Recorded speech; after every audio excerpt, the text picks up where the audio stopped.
Everyone has their reasons for liking MMA, and no one reason is more valid than another. You like what you like. However, one of the main things that attracted me to the sport was right there in its name: mixed. The concept on which MMA was built, style versus style, is endlessly fascinating, and even though it's less prevalent as the sport continues to become more homogenous, most still enter the cage with a game plan and a strength, and as a result we can usually predict each fighter's route to victory, even if we can't accurately foresee the outcome. But of course, sometimes it just doesn't work out how it should. I'm Bailian from MMA On Point, and here are the 10 most unlikely finishes in MMA history.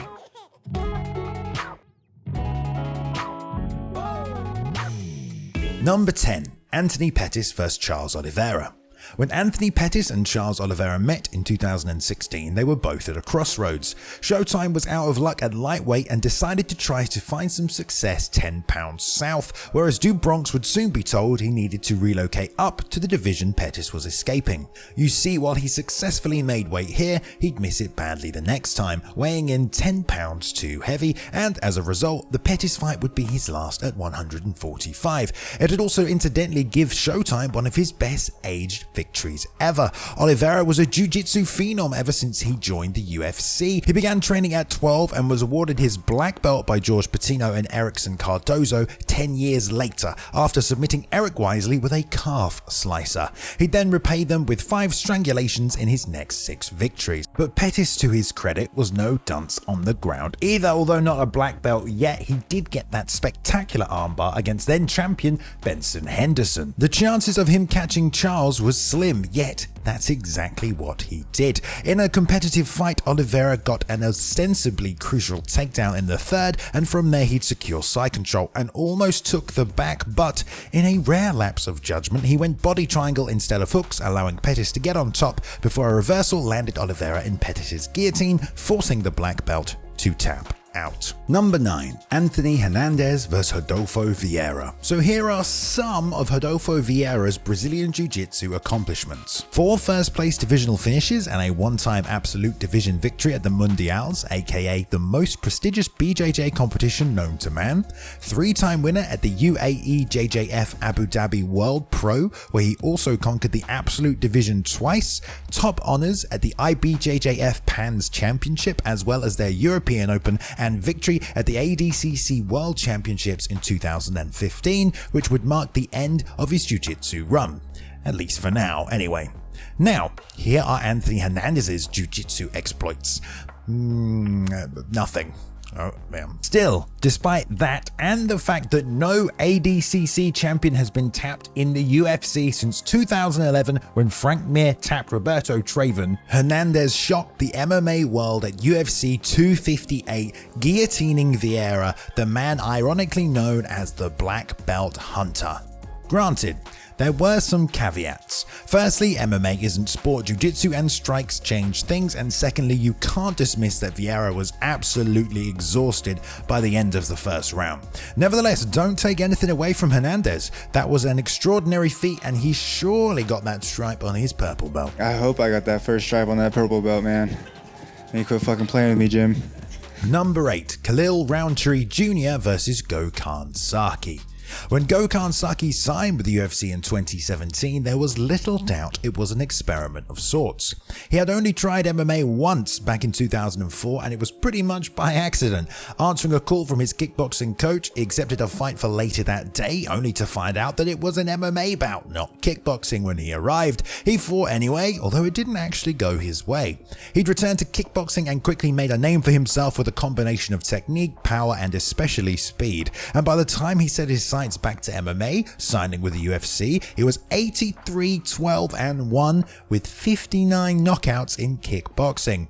His debut then came in Japan, where he dazzled, sleeping Henrique da Silva with a blistering left hook. That's not to say his performance was perfect though. Fatigue was unquestionably an issue, particularly in the final 2 minutes of the round, the ones that don't exist in a 3-minute round kickboxing contest. Although once the Rebel landed clean, it was too much. He drew KHALIL Rountree next, and, like De Silva, it didn't seem like a particularly tough matchup. Rountree wasn't terribly experienced, but was notoriously inconsistent. He also liked to strike, yet if he did that against SAKI, the former Glory light heavyweight champion, there could only be one winner. Right? Nope.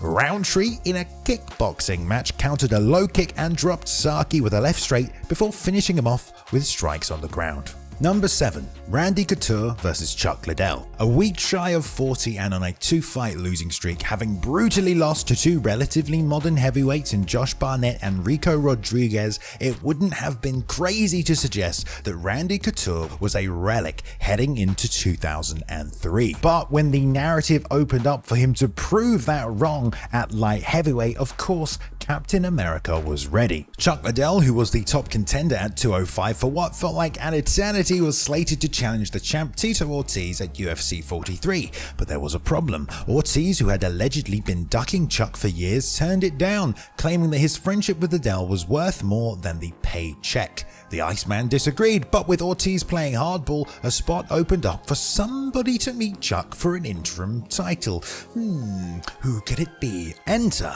Randy Couture. It was a massive opportunity, absolutely. Couture could become the first two-division world champion. But in truth, it seemed like a nightmare matchup for him. Like Barnett and Rodriguez, Liddell was a modern fighter. But what's more is that he had an approach designed to counter guys like Couture. By using his wrestling in reverse to facilitate striking opportunities, wrestlers fighting Liddell habitually transformed into sitting ducks, and that was the expectation for UFC 43. But Couture wasn't done evolving. He outclassed the Iceman on the feet, doubling up on his strike count and leaving Chuck flustered and resorting to unsuccessful takedown attempts. Eventually, Randy punched his way into the clinch, drove Liddell down to the mat, easily took mount and finished him by ground and pound. Number 6. TJ Dillashaw vs Renan BARAO. There were actually a few parallels between this fight and the Couture vs Liddell upset. Like Randy, TJ Dillashaw wasn't the UFC's first choice for a title fight. They were forced to manufacture a short-notice headliner for UFC 173 when its main event fell out. Their original plan, however, was for Rafael Assunção to challenge the 135-pound champ Renan BARAO, but when injuries prevented Assunção from taking the fight, TJ got the call. Dillashaw, while certainly one for the future, was very much a work in progress at the time, and the prevailing sentiment was that BARAO, who was riding an incredible 32-fight unbeaten streak, was far too much in the present. Plus, like Chuck, BARAO's style, which mirrored many of his Nova and Yao teammates, was decidedly effective against wrestlers like Dillashaw, as evidenced by his wins over Uriah Faber. But here's the thing, a lot was changing at Team Alpha Male. While Faber was still considered the best they could offer, nobody had transformed like TJ had under their new, albeit short-lived striking coach Dwayne Ludwig. But it wasn't until Dillashaw mopped the floor with BARAO that everybody realized just how much he had evolved. Despite Dana White calling BARAO the best pound-for-pound fighter in the world leading in, TJ dominated, but not on the ground. He devastated BARAO on the feet for 5 rounds until the referee was forced to stop the mauling. Number 5. Forrest Griffin vs Mauricio Shogun Rua. If you find any historical light heavyweight rankings from 2007, you'll notice that they all share one thing in common, and it's that despite Quinton Rampage Jackson, the then UFC light heavyweight champion, enjoying the best spell of his career, Mauricio Shogun Rua was listed as number 1. It made sense though when you consider what Rua had accomplished. At 23, he stopped Rampage in the opening round of the 2005 Pride Middleweight Grand Prix, and it wasn't competitive. He'd then go on to win the tournament, beating Antonio Rodrigo Nogueira, Alistair Overeem and Ricardo Arona. Known primarily for his ferocious striking, he was an excellent grappler too, despite just having one submission win on his resume. On the flip side, if you refer back to those rankings, Shogun's first UFC dance partner Forrest Griffin wasn't anywhere to be found. He wasn't a bad fighter by any means, but the biggest compliment you could pay him was that he was a tough out who was pretty good everywhere, but not necessarily a master of anything. As a result, the consensus was it was Shogun's fight to lose. The only question was whether or not Griffin could survive to hear the judges' scorecards. That didn't happen. FORREST outclassed Shogun, arguably winning every round, but instead of cruising to a decision with top position in the final round, he rallied, took Hua's back and choked him out for not only an improbable finish, but a win that earned him a title fight and subsequently one of the most unlikely championship wins in company history. Number 4. Mike Rousseau vs Todd Duffee. The rule of thumb for heavyweight is anybody can knock out anybody and anybody can get knocked out. It's a simple function of physiology. Still, a true knockout just doesn't appear to be on the cards for some fighters regardless of weight class. Think Ben Askren and Roxanne Modafferi. And for me, Mike Rousseau felt nicely into this category back in the day. He was a hard-nosed, gritty wrestler with submission skills, but not much striking, which is probably why he matched up against Todd Duffee in the first place. You see, Duffee was 6-0 with 6 knockouts, and only one guy had made it to the second round. 3 didn't even make it to 20 seconds, including his last opponent, Tim Hague, who he finished in 7. So clearly, Duffee needed a test, and with his specific set of skills, maybe Rousseau could be it, if he could survive. But when Duffee dropped him in less than 40 seconds on the clock, that looked like a pipe dream. Even when Rousseau survived, he just couldn't buy a takedown and was completely outmatched standing. Still, despite breaking his left arm in the opening round, he somehow made it to the third, although it didn't seem to matter. Duffee was miles ahead and Rousseau would need a miracle, which he got. Out of nowhere, a right hand cracked Duffee, putting him out cold, before Rousseau finished him off with the tamest hammer fist ever, reminding us why he's not a striker. Number 3. Joe Lauzon vs Jens Pulver. The UFC rarely does tune-up fights, and that was true even back in 2006, but for Jens Pulver's return, which was massive considering the state of the lightweight division, they put together a flagrant tune-up, or should I say, they thought they did. He was pitted against Joe Lauzon, an unknown making his promotional debut. It was unquestionably supposed to be a gimme, a fight to catapult Jens towards the title. Remember, Pulver was the champion when he left in 2002, and the division never recovered. The promotion tried with a title fight between BJ Penn and Carl Uno, 2 guys Pulver had beaten, but when they fought to a draw, the UFC effectively neglected the division until 2006 when they moved to salvage it. Pulver was of course re-signed, but the promotion also scheduled a title fight for UFC 64, which saw Sean Sherk beat Kenny Florian to become the first 155-pound champion since Jens vacated. Pulver's return fight was also smartly placed on the UFC 63 card, just weeks before Sherk's title victory, and a prime position for Little Evil to be introduced as the next contender. But it wasn't to be.